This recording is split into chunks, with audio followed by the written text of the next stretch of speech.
Welcome to Popternative, where we dive into topical discussions from the worlds of pop culture, social media, and sports.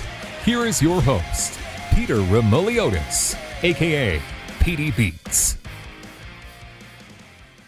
Hello and welcome to the Popternative podcast and talk show where we have digital discussions in the worlds of TV, film, pop culture, news, sports, everything really depending on the guests. We talk about it all. As always, I'm your host, Peter Remoliotis. On social media, you know me as PD Beats. You'll recognize my guests from a lot of cool TV shows and movies, but we're here to talk about his upcoming film, PVT Chat, aka Private Chat. He stars alongside Julia Fox. Peter Vack is with us. Peter, welcome to Popternative. Thanks for having me. I saw the film. There's a lot going on in this film. There's not much more to say. When you kind of read a script for a film like this and this opportunity to star in a movie comes to be like this, what's kind of going through your mind, Pete? When I read the script, I immediately felt that it was something special. I knew Ben a little bit from before, and I had seen some of his previous films, and they were like a lot more. They skewed more to the like abstract art film side of things, less linear plot. So I was excited to see someone from that world try their hand at a more conventional narrative, because I just think that can yield interesting results. Yeah. And the character to me was someone who I was excited to try to play. I mean, there was a lot going on. He has a lot of dark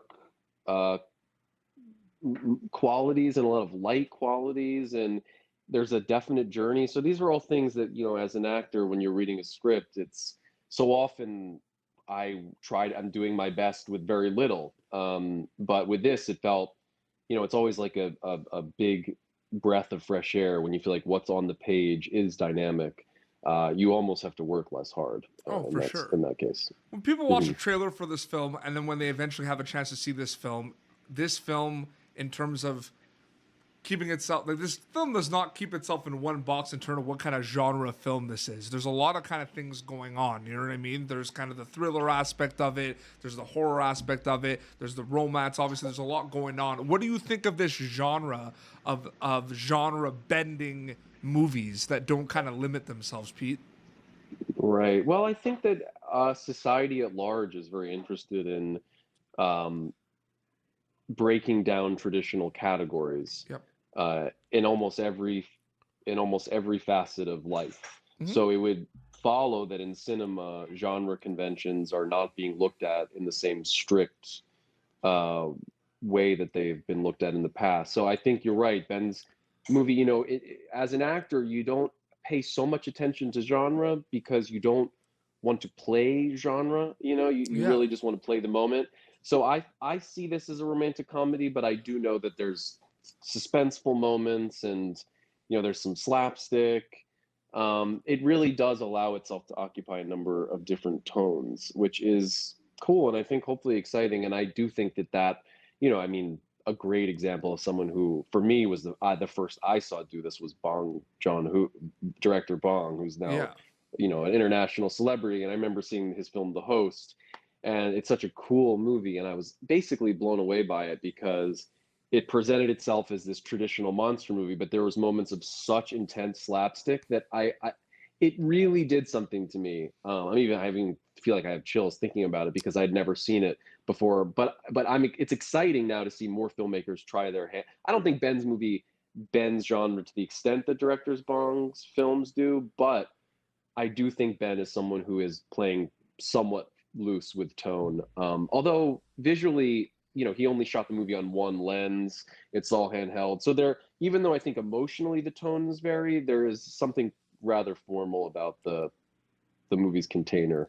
I think that's by design. Another trend I'm seeing besides the genre-bending films and TV shows, Peter, is the discovery of these worlds that we're not necessarily familiar with. I mean, Netflix's Queen's Gambit kind of shows us the world of chess, and although chess is popular, a lot of people may not know a lot about chess. Kind of the same thing here with PVT Chat with the Cam Girl world. There's a little bit of kind of movies about that a little bit here and there, TV shows, but we're maybe not exposed or know about it as much, and a film that does that is PVT Chat. Talk a little bit about that, working with Julie on a film like this that's kind of showing the world of the cam girl world a little bit too that we're not maybe familiar with. Well, I mean, working with Julia on any film would have been a great pleasure because she is a really dynamic person and performer. And then with the cam girl element, I think you're right. It is a world that some people are very familiar with, but others are not. One observation that Ben made that I always found really interesting was that he was interested in the cam girl relationship because he felt like you were simultaneously an audience member and a director, in that people that enter into these one-on-one relationships with cam doms, or even just in a non sort of dom sub relationship, are the viewer, like, hi, I'm watching you, but they're also, because they are paying for a sexual fantasy to be acted out, they're giving direction, like, hey, will you do such and such? And you see Jack does that. He's, even though he's in the sub role, there are moments when he is asking for things, whether he gets it or not, he is giving direction. So I think Ben saw, and I think it's interesting, even though it didn't really matter to me as an actor in the moment. Now thinking about it critically, it's interesting to see the world of the cam and the client as a something that sort of uh, intersects with the audience and the director, where people are, where both sides are playing both roles of audience director, and it flips, and both people inhabit both roles at once. No, for sure. Jack, your character in the film, is going through like an emotional roller coaster, and there's kind of moments where he's happy, there's moments where he's concerned, there's moments where he's sad. Is it safe to say that one of the things also that drew you to a character like this is the wide vast of kind of emotions he's kind of going through throughout the film and how scattered? I mean, as an actor, what's that like, playing a role like that? Yeah, it is more fun than a character that only exists in one emotional posture, Mm-hmm. for sure. I certainly relate to feeling a lot of different ways over the course of a day. So it wasn't, that's not necessary, that's not hard to do. It's mostly just fun, and that's what we hope for when we're signing up to play a part. The more varied and dynamic, the better. Although, there's plenty of great one-note roles. It's impossible to say what makes a role good. Although in this case, yes, I think the variety of emotion and the play between sort of feeling in control and out of control, and euphoric and giddy and boyish, and then devastated and heartbroken. These are all like, that's very good meat Yeah, for the actor's diet. for sure, for sure.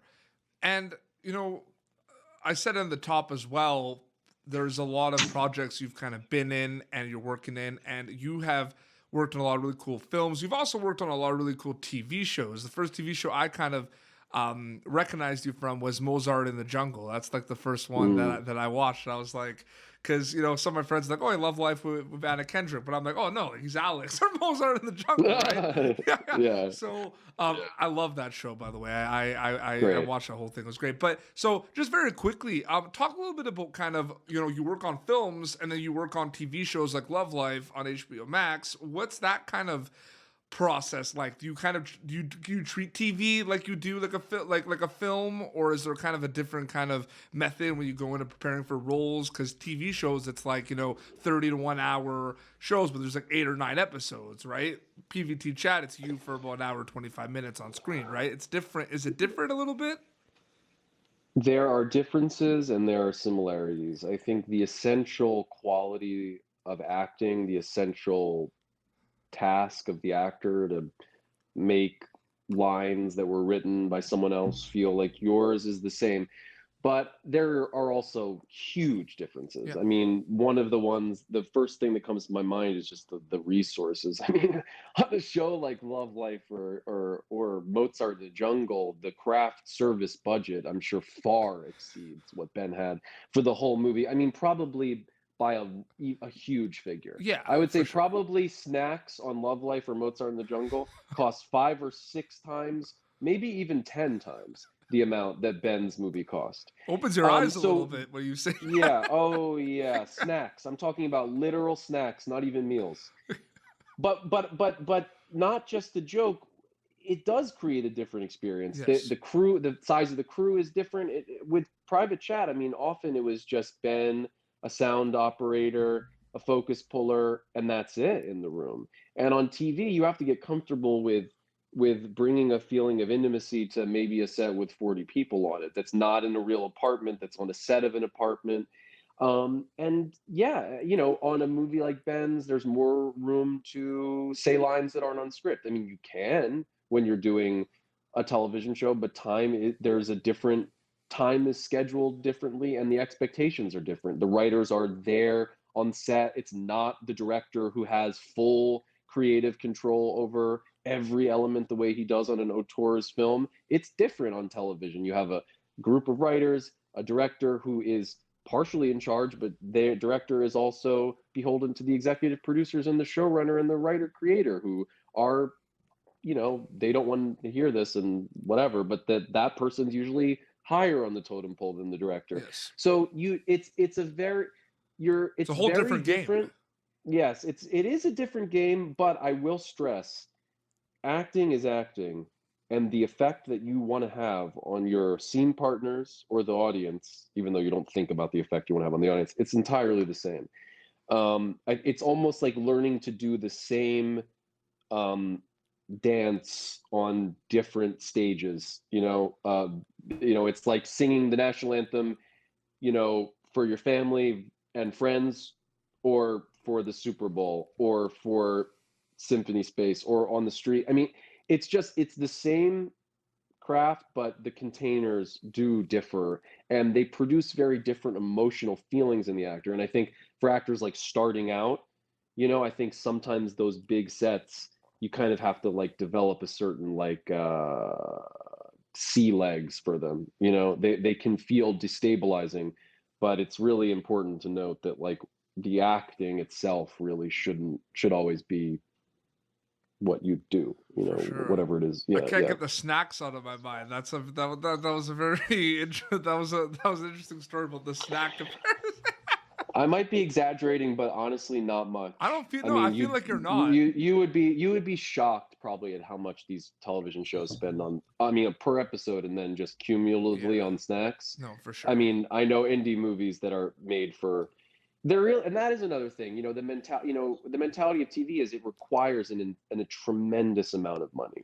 So much so that some people that have spent their whole lives in TV, I'm not even sure I've mentioned the budgets of movies that I've worked on in the real indie cinema space, and people in TV think I'm lying, I think. Pete, thank you so much for coming on Popternative, and people are going to be able to watch Private Chat soon, and they're going to be in for an experience. It's a great film. Congratulations.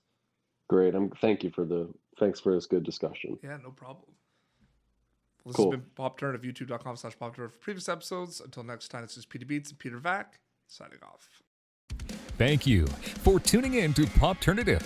Make sure to check out our past episodes of Popternative on YouTube. Be sure to like Popternative on Facebook and follow us on Twitter. This has been an Autograph Communications production.